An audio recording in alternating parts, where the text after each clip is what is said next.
Plus de 26 milliards de scans de code QR ont eu lieu rien qu'en Chine au cours de l'année 2022. Ce sont ces images quadrillées que nous voyons partout aux côtés des vieilles et fiables barres. Ces figures si simples cachent une quantité énorme d'informations. Mais comment des dessins si simples peuvent-ils garder tant de secrets et comment une machine les lit-elle? Pensez-y ainsi. Vous voulez raconter une histoire à un ami, mais vous ne pouvez utiliser qu'un oui ou un non. Si vous dites oui, c'est une partie de l'histoire. Si vous dites non, c'en est une autre. Si vous combinez de nombreux oui et non dans le bon ordre, vous pouvez raconter une très longue histoire. Les codes fonctionnent d'une manière similaire, mais en utilisant seulement deux idées, le blanc et le noir, ou l'espace et la barre épaisse. Imaginez que chaque petit carré noir ou chaque barre épaisse est un 1, et chaque petit carré blanc ou barre mince est un 0. Les codes barres, par exemple, ont des barres verticales qui varient en épaisseur et en espacement entre elles. Un lecteur les voit et traduit ces différences en une séquence de 0 et de 1. Les codes QR sont comme un échiquier miniature, rempli de petits carrés blancs et noirs. Chacun de ces petits carrés est un 0 ou un 1. Plus un code QR a de petits carrés, plus il peut stocker de oui et de non, et plus il peut contenir d'informations. C'est ainsi qu'une image de barre ou de petit carré se transforme en un message secret que seules les machines peuvent comprendre immédiatement. Mais qui décide quelle barre ou quel petit carré vont où pour former un message qui a du sens? Eh bien, regardez, c'est comme quand vous écrivez une lettre. D'abord, vous avez une idée de ce que vous voulez dire. Un ordinateur prend cette idée, disons le nom d'un produit, un numéro de série ou une adresse Internet. La première chose qu'il fait est de convertir cette information dans son propre langage, une très longue chaîne de 0 et de 1. Ensuite, un programme spécial dessine ces 0 et ces 1.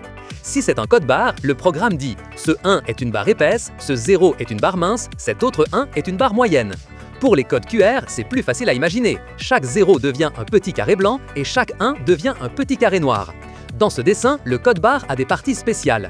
Les premières barres indiquent généralement de quel pays vient le produit.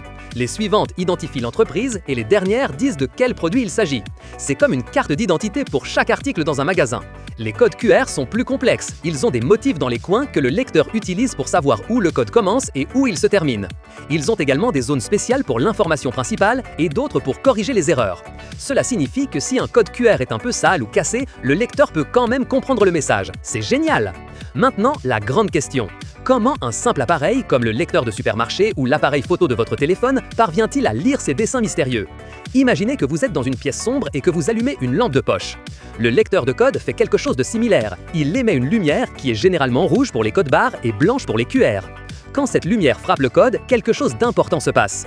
Les parties blanches du code reflètent presque toute la lumière. Les parties noires, en revanche, absorbent la majeure partie de la lumière. Juste à côté de la lumière du lecteur se trouve un petit œil électronique, comme une mini-caméra. Cet œil détecte la lumière qui rebondit.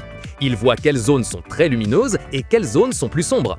De cette façon, l'œil électronique convertit les différences de lumière en la même séquence de 0 et de 1 que l'ordinateur avait utilisé pour créer le code.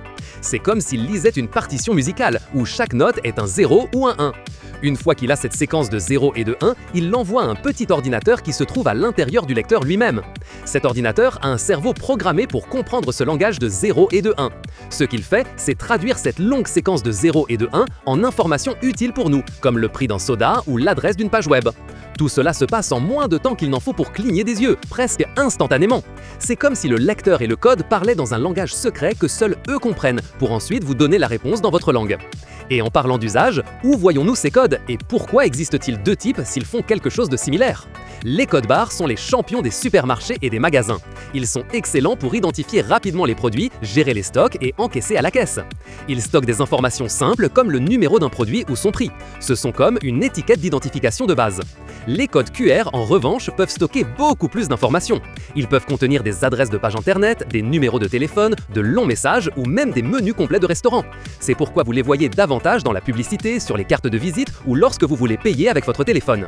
Un avantage énorme des codes QR est leur résistance. Si un code barre est un peu rayé ou si l'une de ses lignes est endommagée, il est probable que le lecteur ne puisse pas le lire.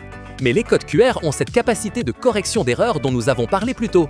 Cela signifie que vous pouvez les tacher, les rayer ou même leur arracher un morceau et pourtant, avec un peu de chance, le lecteur de votre téléphone pourra les scanner. C'est comme s'ils avaient un plan B de lecture au cas où quelque chose se passe mal. Ainsi, tandis que le code barre est parfait pour l'efficacité et la vitesse dans le commerce traditionnel, le code QR est le roi de la connectivité dans le monde digital. En résumé, les codes barres et les codes QR sont comme un langage secret visuel. Ils convertissent des mots, des numéros et des adresses internet en dessins simples qu'une machine peut lire et comprendre.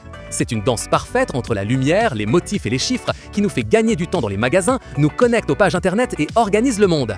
Tout cela se passe autour de nous sans que nous nous rendions compte de la magie qu'il y a derrière ces petites figures. Si ce voyage à travers le monde caché des codes t'a semblé fascinant, ne reste pas seul. Partage cette vidéo avec un ami, laisse-nous ton j'aime pour que plus de personnes puissent découvrir ses secrets et commente ci-dessous quel code tu trouves le plus impressionnant. Et si tu ne veux pas manquer d'autres explorations comme celle-ci, abonne-toi à la chaîne pour rejoindre notre communauté.